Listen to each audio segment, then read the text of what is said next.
আসসালামু আলাইকুম। আজকে আমার মেজো ভাগিনা ফার্স্ট হয়েছে পরীক্ষায়। এজন্য ওরে নিয়ে মিষ্টি খাইতে চলে যাইতেছি। রেস্টুরেন্টেও যাব।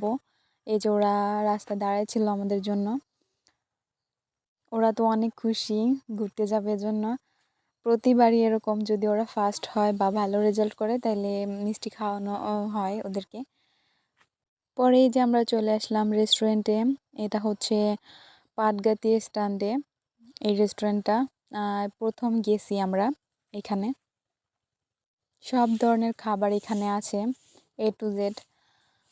তো আমরা একটু যাওয়ার পরে অর্ডার করে তারপরে হচ্ছে অনেকক্ষণ ঘোরাঘুরি করলাম, কারণ আমাদের অর্ডার নিতে অনেক দেরি হইতেছিল। এর মধ্যে আমরা বইসা গল্প টল্প করতেছি।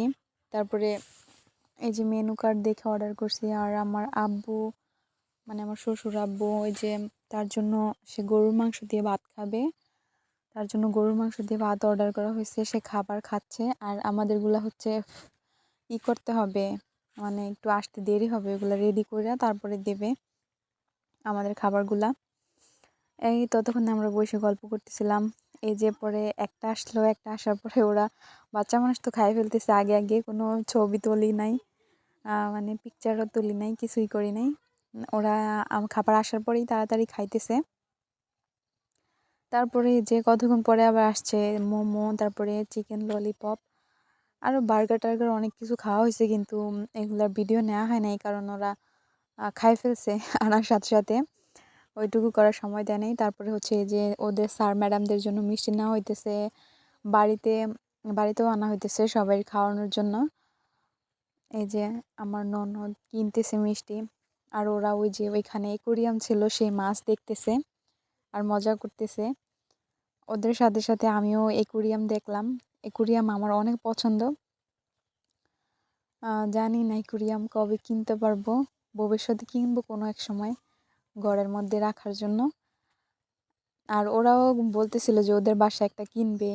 ঠিক আছে, আমার ননদের ছেলে মেয়ে বলতেছিল আমাদের বাসায় একটা কিনবো। অনেক কিছু খাওয়ানো হয়েছে, তারপরে ওদের কেক খাইতে হবে, কেকের নেশা উঠছে। মানে সব খাবার খাওয়ার পরেও এখন আবার কেক খাবে, তারপর কি করার। আপু একটা কেকও কিনলো, বাসায় এনে কাটবে ওরা। কিন্তু বাসায় এনে কি করছে তা একটু পরেই দেখতে পারবেন। এই যে এখানে মইনের নাম লেখা হইতেছে, মইনের নাম লিখছে। আমি আবার আমার ভাগিনার বললাম একটা ভিডিও করা আমার। তারপরে এই যে আমি একটু হাইটা আসলাম। আমি মনে করেন যে আর কিছু পারি না, শুধুমাত্র হাঁটতেই পারি আর হাইটাই একটু ভিডিও করি। তারপরে যে বাসার কাছাকাছি চলে আসলাম, এখানে আবার একটু করছিলাম ভিডিও। আর এই যে দেখেন বাসায় আনার আগেই কি অবস্থা মানে সব সাথে সাথে আনার সাথে সাথে কোনো কাটা নাই, কিছু নেই, সাথে সাথে খাই ফেলছে বাহিরে দাঁড়াই। শেষ খাবার দাবার ওদের, মানে কেক যে সুন্দর করে কাটবে ওইটুকু সময় ওদের কাছে নাই। কি করার। ভিডিওটা দেখার জন্য সবাইকে ধন্যবাদ।